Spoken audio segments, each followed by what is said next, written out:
Ryan Satin and his girlfriend Erica Steiner. Ooh. They made news this week. They're on the list. Oh, wow. Oh man. Get it, Joe. Okay. So what happened, Joe? Okay. So and don't read real fast like you're bored, because then I don't understand the words. Well, we all know Mance Warner. Right, Mance Warner. I never heard of the guy though. Who is he? Well, he was, or he may still be, CZW heavyweight champion. He's kind of a hardcore wrestler, So he's also been on MLW. MLW uses him on their TV, and Jim Cornette. He does kind of like a southern gimmick, southern wrestling gimmick. Like he's a good old boy and he likes to fight. Right. A brawl. So Cornette likes him. He thought he did. But then at the Game Changer Wrestling GCW show, the Joey Janela, Joey Escapes card, which I guess was the other night, they have Invisible Man characters. There's two of them. There's the Invisible Man and Invisible Stan. Now, wait 1 second. Is there any chance they took that idea from you, Disco? Clearly. No? All right. You're not going to take credit for that. Okay. No, because my deal was definitely the actual. First of all, it is taking my idea. Yeah. But they do not have the actual. They do not have the actual Invisible Man, because the Invisible Man died on the booking room, cutting room floor in the booking room. Could this have been? I brought it up. The son of the Invisible Man. I created the character, but the character just never made it to TV. So it was only Is there any chance this could be Hijo the Invisible Man? Yes. And AAA. Well, in spirit, the idea lives on in GCW. And so the Invisible Stan apparently shows up and attacks wrestlers randomly, does a run-in. And he speared Mance Warner through a door. And the clip made its way to Jim Cornette. And Jim says... Do you have that clip? Yeah, there's a GIF here. It's just him. It's pretty quick. Do you want to see it? Yeah. I could put it on there. Let me see if you can... Not too close. Oh, wait, no, that works. Go back it up a little bit. Back up a little bit. Back up a little bit. Back it up. There you go. Boom. Okay, boom. So that was like a spear from Invisible Man. He fell back from the table. He didn't even hit the door, though, but go ahead. Jim Cornette tweets, "Allow me to publicly apologize for praising Mance Warner on MLW TV and podcasts. Rules are rules, and you won't hear any more of it from me. Fucking hell. Does anyone wonder why I rarely say anything good about anyone anymore?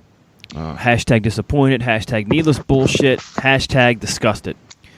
I don't know, and Ryan will probably take it like Joe's fucking with me again or whatever, but I just don't know why he would even answer Jim. Why would if you're already blocked? No, remember he unblocked me in the Christmas spirit last year at our Christmas party.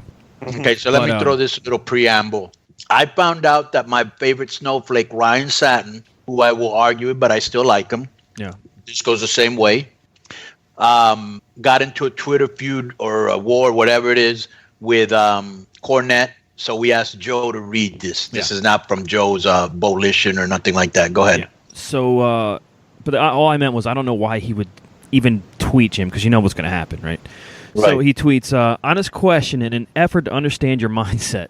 With the way wrestling has changed due to most knowing it's a work, do you not believe that there can be different rules for different promotions? It's been established that there are invisible brothers in GCW and the fans love it. I mean, that's like bait. You know how Jim's going to respond.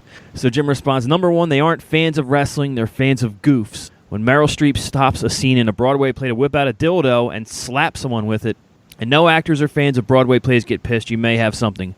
Otherwise, shut the fuck up, because who are you anyway? Ryan Satin. Why insult me for trying to understand your mindset?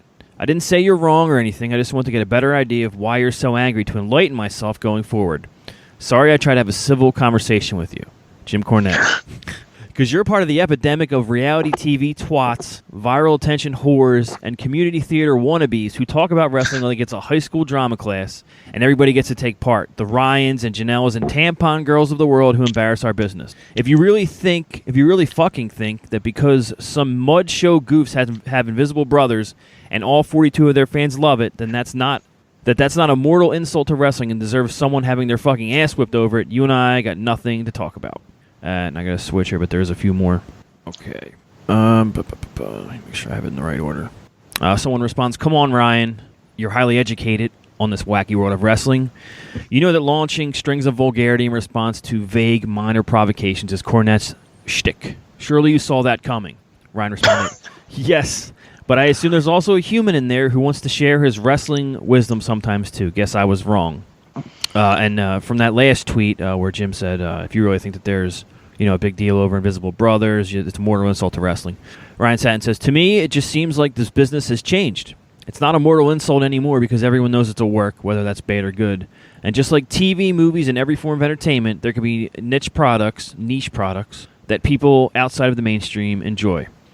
Jim Cornette. So apparently, you're an old married douchebag that has to have the last word. So fine, I can't smarten you up anyway. I'm a genius, not a fucking magician. And then Jim says, we can... let me make sure I have that. Ryan goes, Jim, you're 57 years old. Grow up. So Jim says, we can seriously escalate this, asshole. I know you want me to make you famous, but you might not like the method. So let's just part while we're not friends, because there is a chance we'll meet in person one day, and you will not enjoy it. And Ryan says, I politely asked you a question. You have flown off the handle over it like a psycho. Calm down, Jim. It's wrestling. I have no interest in fighting an old man. And that's basically where we wrap it up there. So, good times on the Twitter. This is my take on this. Cornette. Okay, this is the problem. I'm not going to question Cornette for thinking that stuff is like that shits on wrestling. It's his opinion. He thinks it's the thing. But here's the problem: if you're a professional wrestler today on the indies, okay, there's a lot of promoters doing shows like this and doing silly things on the shows, and their audience is paying knows what they're getting into, and they're the only people that's coming to the show. So if you're at a show with Joey Ryan, even though you don't like the dick spot, but Joey Ryan's on the poster and Joey Ryan draws a house, you wrestle Joey Ryan, you're going to do Joey Ryan stuff. Right. Or else you're not going to get booked. There's too many promoters booking this stuff that like to just, so what do you do? My take is I don't like it, but if I'm going to make money in wrestling today, you have to go where the shows are. And if promoters, these are the things promoters are putting on shows, what are you supposed to do? Say not work the show and not make any money? Yeah, this is how I see it. It's very interesting to me that when I speak to Jim Cornette, especially when we were in MLW now, we need to get him on the show because he actually apologized a long time ago when I was looking for him. And he was like, he's got a great memory because I had actually forgotten. I had tried to get him on the show and he wouldn't answer me. And so I think I told Bruce Pritchard, hey, tell Cornette if he's got any fucking heat with me to let me know what it is, because this motherfucker gets mad over shit, and I may not even know what it is. So what's up? And so when Jim finally saw me, he goes, hey man, I wasn't on your show because I had just left Impact and I didn't want to talk about it. And I was like, okay, well you could have told me that instead of ignoring me. Mm-hmm. And so, but we started to talk, and he's so fucking intelligent and witty.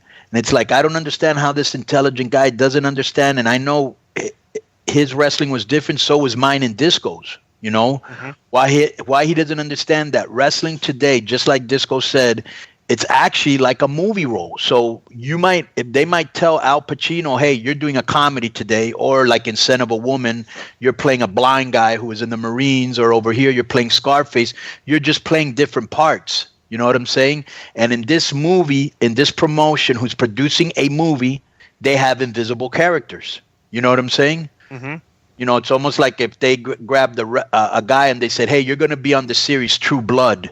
Well, in True Blood, there's vampires. There's mm-hmm. guys that disappear. What are you going to say? Oh, no, because that wouldn't it's like being in a fucking different type of movie. Do you know what I'm saying? You're playing a different role. What would a fan... Okay, if you talk about the silly stuff and the things, okay. If a fan had never been to wrestling before, right, and your friends say, "Hey, let's go to wrestling," and it's back in the day. What if the fans would have seen like the guys are wrestling, this good old school wrestling stuff and everything, but then Cornette and the Midnight Express come out, and Cornette's running around hitting people in the back with a tennis racket. Okay, don't you think maybe the fan would think like, well, that's silly? Well, right. You know what I'm saying? So it's all just subjective opinions and stuff and everything and all that. Don't forget, it was a loaded tennis racket. The tennis racket was loaded. But I'm just saying, it's funny what Jim did for a living to get over. Right. You could make the argument that's like silly stuff. A fictitious manager hitting the opponents with tennis rackets during a sporting event. I mean, like, you wouldn't see that in any type of thing. But but that's just like Jim's just very strong in his opinions, And I'm not going to disagree with his opinion on that. Yeah, I mean, I do think this stuff is kind of silly. I think it does hurt the business. But if I'm getting paid to do it, and I have to go to a show that has that, I'll do it in a heartbeat. it is niche. Some performer, and it's niche, and there's obviously different generations of fans. There's newer fans that appreciate stuff like that. But I mean, just for guys in my age group that maybe watch some NWA in the late '80s, WWF, then through the Monday Night Wars, ECW, and stuff. If I took some of these friends of mine to a show and tried to explain an Invisible Man concept to them, they'd be like, "That's fucking stupid," because it's not what they know. So I don't know. I just don't think it can appeal to more than a very small segment of the fans. Bro, I've seen the slow motion spot at PWG. I'd never seen it in my life. Yeah. And I super popped the first time I saw it. I was like, wow, this is kind of fucked up because it's exposing the business, but it's super creative and the people are reacting to it and the wrestlers like it. Who am I to say that, And I just think in the future, an Invisible Man or a slow motion, stuff like that is going to be,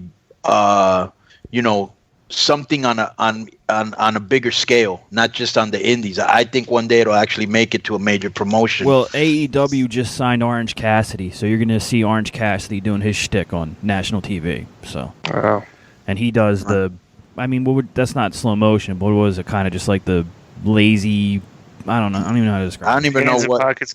He does the guy that puts his hands in his pockets. Yeah, in the and match. he kicks really light, and then he does like super light chops and strikes. I don't know. It's not my bag, but yeah.